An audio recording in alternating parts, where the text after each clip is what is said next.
Kumusta mga future professionals? Isa ka ba sa nalilito kung ano talaga ang agenda? Ito ang pangalawang pangkat! Sa araw na ito, malalaman natin kung ano nga ba ang agenda. Pagkatapos ng video na ito, magsasabi mo na! Ready? Tara! Simulan na natin! Imagine mo to.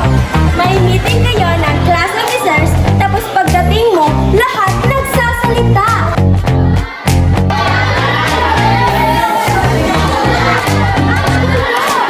At kaya kailangan natin ng agenda. Ang agenda ay isang listahan ng paksang pag-uusapan ng isang pulong. Para siyang Google Maps sa meeting. Ginagabayan niya ang lahat kung saan pupunta ang usapan.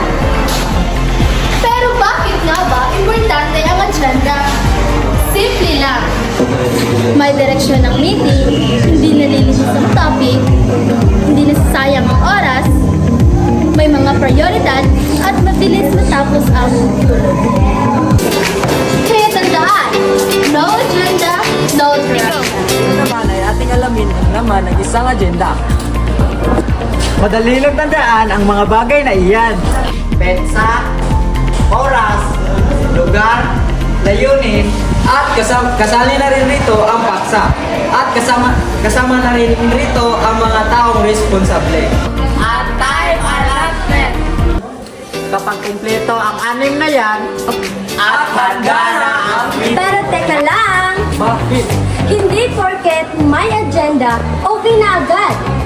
So may rules din. Oo, tama ka dyan. Una, malinaw dapat ang layunin ng pagpupulungan. Pangalawa naman ay dapat sunod-sunod ang mga paksa pagpupulungan para maiwasan ang pagkalito. Importanteng usapin lang dapat ang isasali sa agenda nang sa gayon matapos ito sa takdang panahon. Kinakailangan rin na ang mga paksang nakapaloob sa agenda ay sapat lamang sa oras na inilaan.